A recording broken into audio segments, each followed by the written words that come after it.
जय श्री हरि। हरे कृष्णा। प्रिय श्रोताओं, आज के इस वीडियो में आप सुनेंगे फाल्गुन मास महात्म्य का 9वां अध्याय और साथ ही सुनेंगे सीता नितनेम की कथा। स्कंद भगवान बोले, हे महेश्वर, जहां आपके हाथ से कपाल गिरा है, कृपया उस तीर्थ का महात्म्य भी बताइए। तब भगवान शिव कहने लगे कि वत्स, वह स्थान अत्यंत गोपनीय तीर्थ है। देवता और असुर सभी वहां मस्तक झुकाते हैं। ब्रह्म हत्यारा मनुष्य भी वहां पर स्नान करने मात्र से ही शुद्ध हो जाता है। पाप मोचन कपाल तीर्थ में 5 तीर्थ हैं।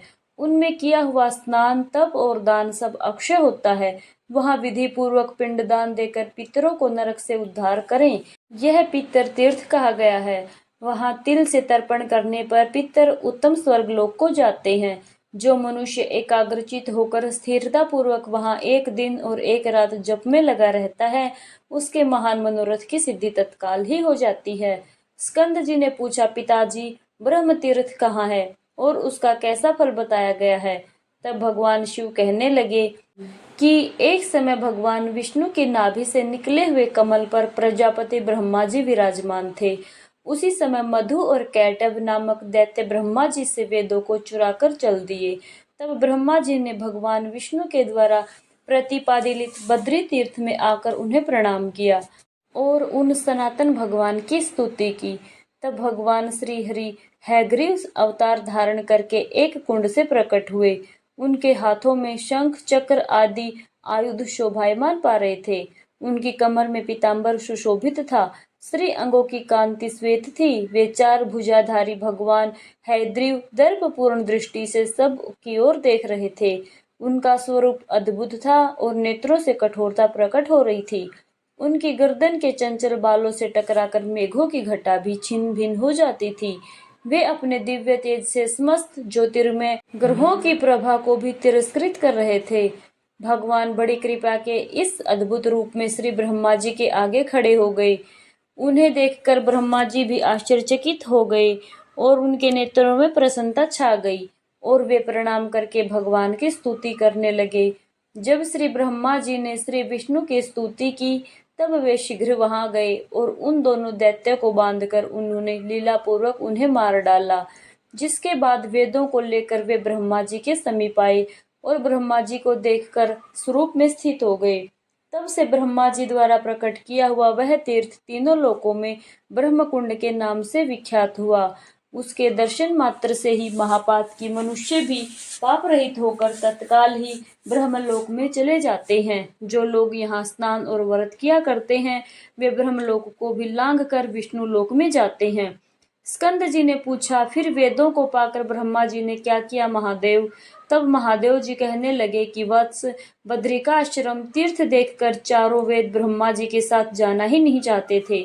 तब सिद्धों के समझाने पर वेदों ने 2 स्वरूप धारण किए। गर्व रूप से तो वे बद्रिका आश्रम तीर्थ में रह गए और ज्ञान रूप से श्री ब्रह्मा जी के साथ चले गए। तब ब्रह्मा जी ने वेदों के अनुसार विधि पूर्वक तीनों लोकों की रचना की। श्री सूत जी कहते हैं, मुनिवरों, प्राचीन काल में पांड्य देश में शंकर नाम से प्रसिद्ध एक राजा हुए हैं। वे बड़े ब्राह्मण भक्त, सत्य प्रतिज्ञा और यज्ञनिष्ठ तथा धर्मात्मा थे। चारों वर्णों और आश्रमों का धर्म पूर्वक पालन किया करते थे। वे भगवान विष्णु और शिव जी के समान रूप से उपासक थे। महात्मा ब्राह्मणों को बड़े बड़े दान देते थे।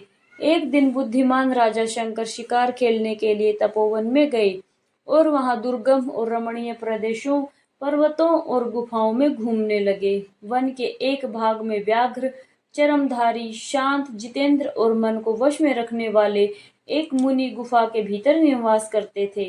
राजा ने उन्हें दूर से देखा तो व्याघ्र ही समझा और बड़ी तेजी से झुकी हुई गांठ वाले बाण का प्रहार करके उन्हें मार डाला।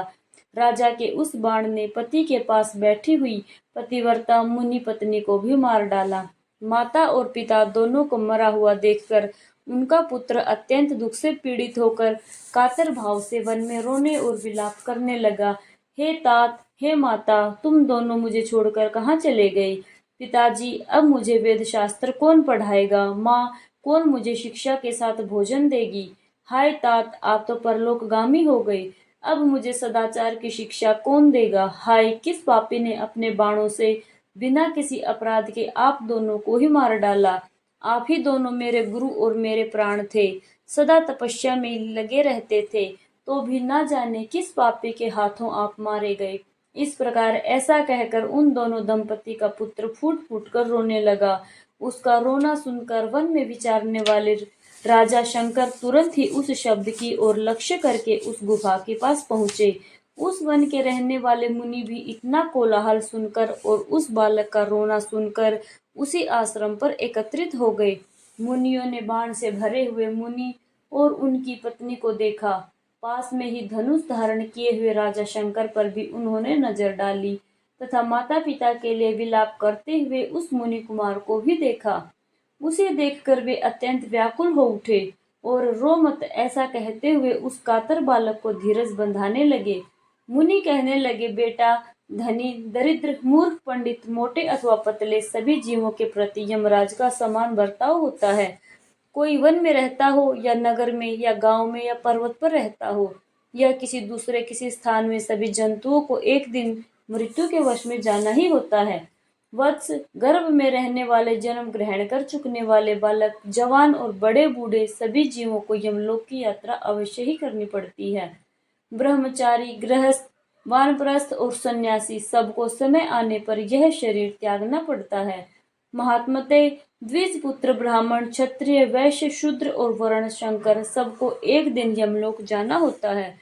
देवता, मुनि, यक्ष, गंधर्व, नाग, राक्षस तथा अन्य सब प्राणी भी नाश को प्राप्त होते हैं।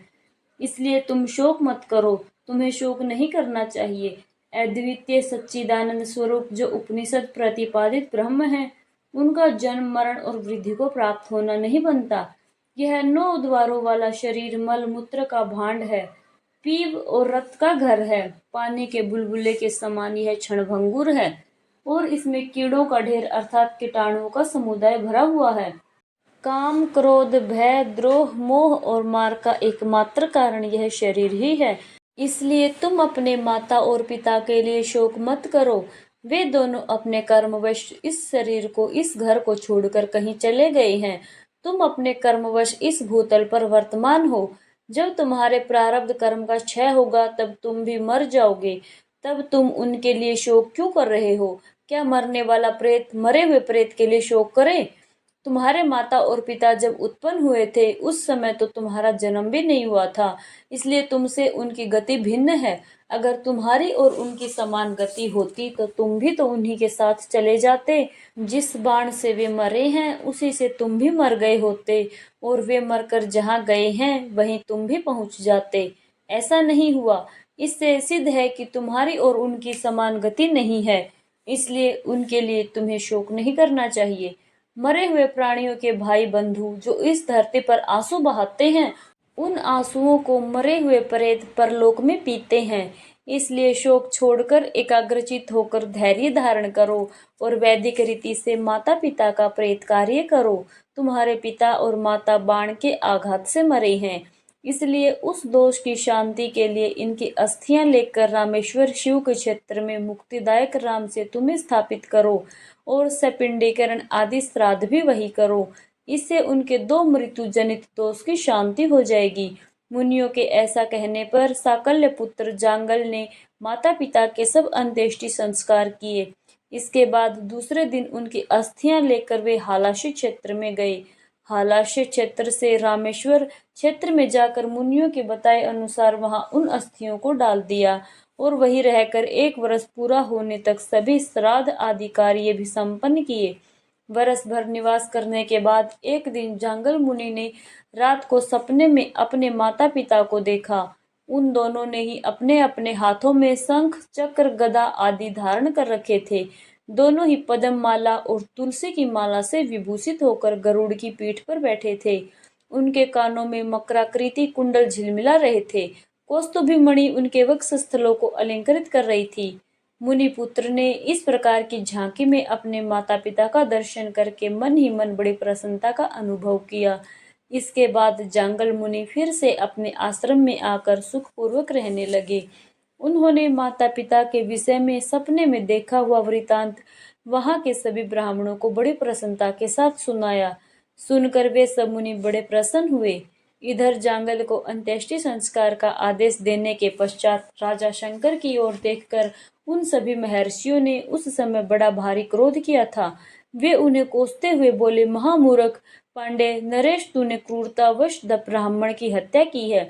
तुझे स्त्री हत्या और ब्रह्म हत्या का पाप लगा है, इसलिए तू जलती हुई अग्नि में जलकर अपने शरीर का त्याग कर दे, नहीं तो सैकड़ों प्रायश्चित करने पर भी तेरी शुद्धि कभी नहीं होगी। तेरे साथ वार्तालाप करने से दूसरों को भारी पाप लग जाएगा। मुनियों के ऐसा कहने पर राजा शंकर ने कहा, महात्माओं, ऐसा ही हो। मैं ब्रह्म हत्या की शुद्धि के लिए आपके पास में ही अग्नि प्रज्वलित करके अपने शरीर की आहुति दे दूंगा। आप लोग मुझ पर कृपा करें, जिससे शरीर त्याग देने पर मेरा यह पाप नष्ट हो जाए। सब मुनियों से ऐसा कहकर पांडे नरेश ने अपने मंत्रियों को बुलाकर कहा, हे सचिव गणों, मैंने अनजाने में ब्रह्म हत्या और क्रूरतापूर्ण स्त्री हत्या कर डाली है, जो महानरक प्रदान करने वाली है। इस पाप की शुद्धि के लिए मैं बड़ी बड़ी लपटों वाली प्रज्वलित अग्नि में मुनियों की आज्ञा से अपने शरीर को त्याग दूंगा। तुम जल्दी से लकड़ियां लेकर आओ और उसके द्वारा अग्नि को प्रज्वलित करो।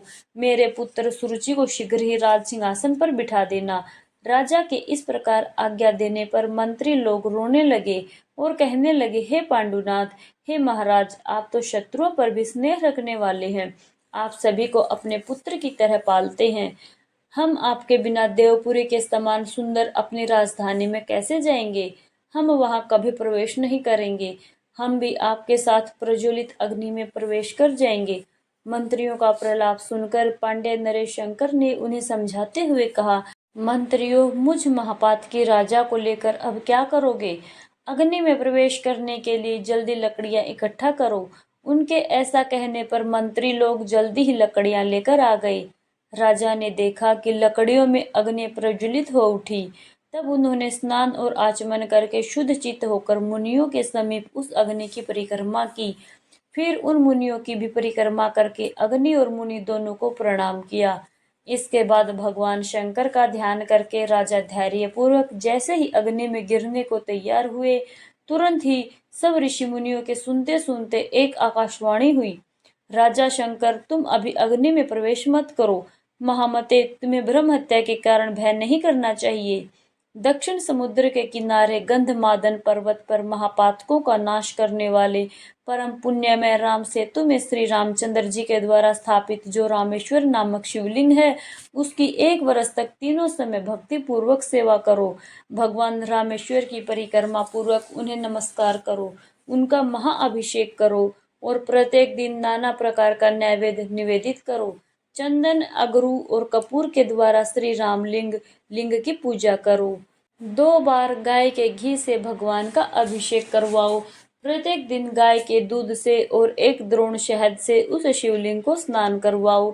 नित्य प्रति खीर से भगवान को नैवेद्य लगाओ और रोज रोज रात में तिल के तेल से दीपक जलाकर दीपदान द्वारा आराधना करो। महाराज रामेश्वर, शिव की इस प्रकार उपासना करने से तुम्हारी स्त्री हत्या और ब्रह्म हत्या तत्काल नष्ट हो जाएगी। तुम शीघ्र राम सेतु पर जाओ और निरंतर रामेश्वर का भजन करो। इस कार्य में अब तनिक भी देरी मत करो। वह आकाशवाणी सुनकर सब ऋषि राजा को जल्दी जाने की प्रेरणा देने लगे कि महाराज, मोक्षदायक राम सेतु पर शीघ्र जाइए। हमने भगवान रामेश्वर के महात्म्य को न जानने के कारण ही आपको प्रज्वलित अग्नि में इस देह को त्याग देने की सलाह दी थी।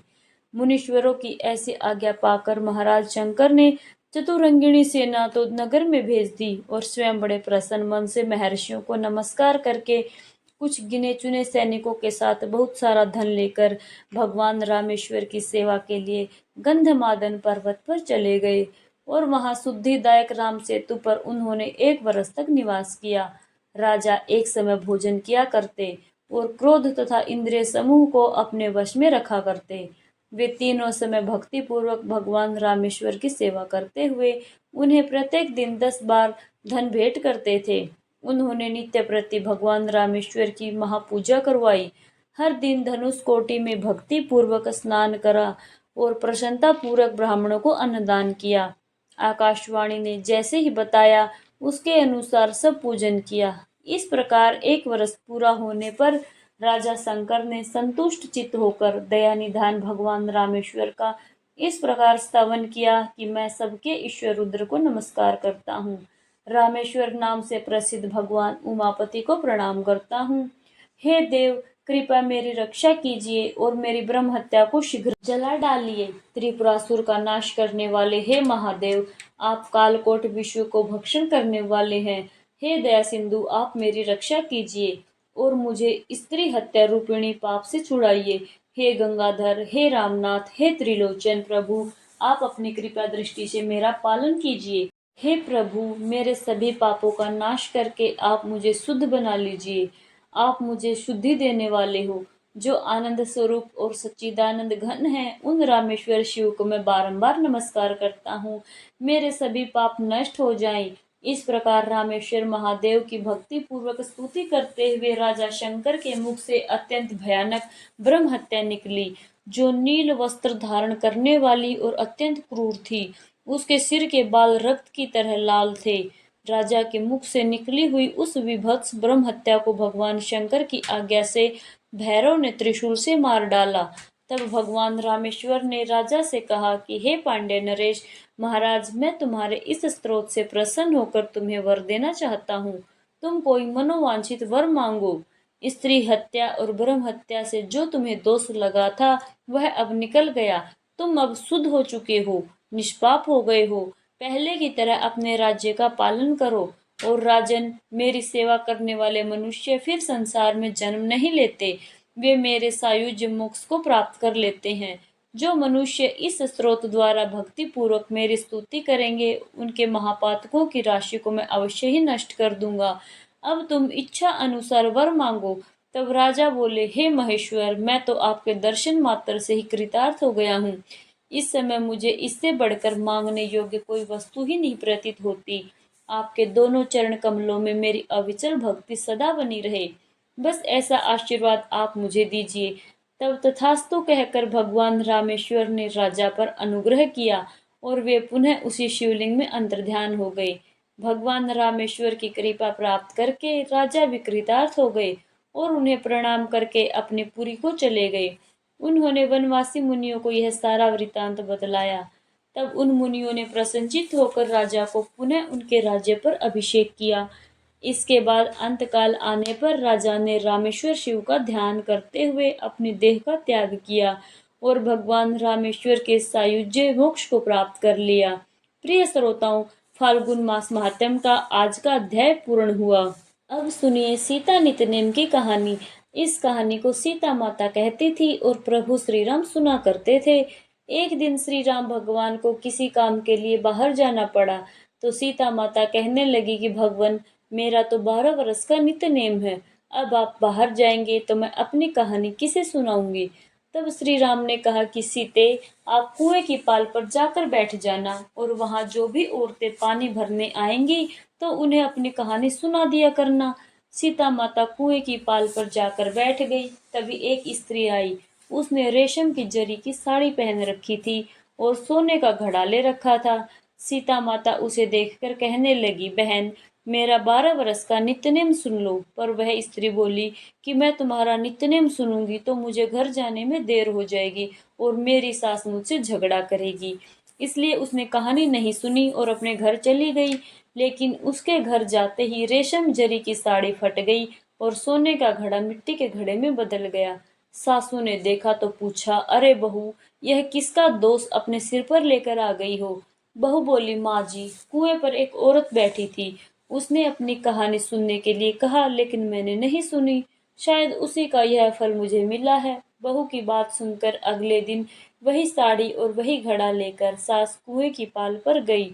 सास को वहीं पर सीता माता बैठी मिली तो माता सीता ने कहा, बहन, मेरी कहानी सुन लीजिए। सास बोली, एक बार छोड़, मैं तो 4 बार कहानी सुन लूंगी। तब सीता माता बोली, राम आए लक्ष्मण आए, देश के पुजारी आए, नित्य नेम का नेम लाए। आओ राम, बैठो राम, तपी रसोई जिमो राम, माखन मिश्री खाओ राम, दूध बतासा पियो राम, सूत के पल का मोठो राम, शाल दुशाला पोठो राम, शाल दुशाला ओढ़ो राम। जब बोलूं मैं राम ही राम, राम संवारे सबके काम, खाली घर भंडार भरेंगे, सबका बेड़ा पार करेंगे। श्री राम जय जय राम। सास बोली, बहन कहानी तो बहुत अच्छी लगी। फिर कहानी की सुनकर सास घर चली गई और उसकी साड़ी फिर से रेशम जरी की बन गई और मिट्टी का घड़ा भी फिर से सोने के घड़े में बदल गया। बहू ने देखा तो कहने लगी, सासू माँ आपने यह सब कैसे किया? सास बोली, बहू तू दोष लगा कर आई थी और मैं अब दोष उतार कर आ रही हूँ। बहू ने पूछा कि माँ जी वह कुएं वाली स्त्री कौन है? सासू ने बताया कि वह तो सीता माता थी। वह पुराने से नया कर देती हैं, खाली घर में भंडार भर देती हैं। वह लक्ष्मी जी का वास घर में कर देती हैं और मनुष्य की जो भी इच्छा हो उसे पूर्ण कर देती हैं। बहू बोली, माँ जी फिर तो ऐसी कहानी मुझे भी सुना दो। सास बोली कि ठीक है, तुम भी सुनो। फिर सास ने कहानी शुरू की। राम आए लक्ष्मण आए, देश के पुजारी आए, नित्य नेम का नेम लाए। आओ राम बैठो राम, तपी रसोई जिमो राम। माखन मिश्री खाओ राम, दूध बतासा पियो राम। सूत के पलका मोठो राम, शाल दुशाला पोठो राम, शाल दुशाला ओढ़ो राम। जब बोलू राम ही राम, राम संवारे सबके काम। खाली घर भंडार भरेंगे, सबका बेड़ा पार करेंगे। बोलो श्री राम जय जय राम। कहानी सुनकर बहू बोली, माँ जी कहानी तो बहुत अच्छी है। सासू ने कहा, ठीक है, अब से हम इस कहानी को रोज किया करेंगे। अब सास बहू रोज सवेरे उठती, नहाती धोती और पूजा करने के बाद नित्य नेम की सीता माता की कहानी कहती। एक दिन की बात है, उनके यहाँ पड़ोस की एक औरत आई और बोली कि बहन जरा सी आँच तो देना। तो बहू बोली कि आँच तो अभी हमने जलाई ही नहीं है। पड़ोसन बोली, तो फिर तुम सुबह 4 बजे उठकर क्या करती हो? तो उन्होंने कहा कि हम तो सुबह सुबह उठकर पूजा करते हैं, फिर सीता माता की नित्य नेम की कहानी सुनते हैं। पड़ोसन ने उनकी बात सुनकर फिर कहा कि सीता माता की कहानी कहने से तुम्हें क्या मिला? तब वे दोनों बोले कि सीता माता की कहानी कहने से घर में भंडार भर जाते हैं, सारे काम पूर्ण हो जाते हैं, मन की इच्छा भी पूरी होती है। पड़ोसन ने कहा, बहन अगर ऐसा है तब तो फिर मुझे भी कहानी सुना दो। तब बहू बोली कि ठीक है, तुम भी यह कहानी सुन लो। राम आए लक्ष्मण आए, देश के पुजारी आए, नित्य नेम का नेम लाए। आओ राम बैठो राम, तपी रसोई जिमो राम। माखन मिश्री खाओ राम, दूध बतासा पियो राम। सूत के पलका मोठो राम, शाल दुशाला पोठो राम, शाल दुशाला ओढ़ो राम। जब बोलू राम ही राम, राम संवारे सबके काम। खाली घर भंडार भरेंगे, सबका बेड़ा पार करेंगे। श्री राम जय जय राम। पड़ोसन ने इस कहानी को सुना तो कहने लगी, बहन कहानी तो बहुत अच्छी लगी। अब वह पड़ोसन भी नित्य नेम सीता माता की कहानी कहने लगी। कहानी कहने से सीता माता ने पड़ोसन के भी घर धन के भंडार भर दिए। देखते ही देखते अब तो पूरे मोहल्ले में नित्य नेम की कथा चल पड़ी और हर किसी की मनोकामना पूर्ण होने लगी। हे सीता माता, जैसे आपने उन सभी के भंडार भरे वैसे ही हमारे भी भरना। कहानी कहने वाले, सुनने वाले और हुंकारा भरने वाले सबके घर भंडार भरना। सभी प्रेम से बोले, सीता मैया की जय।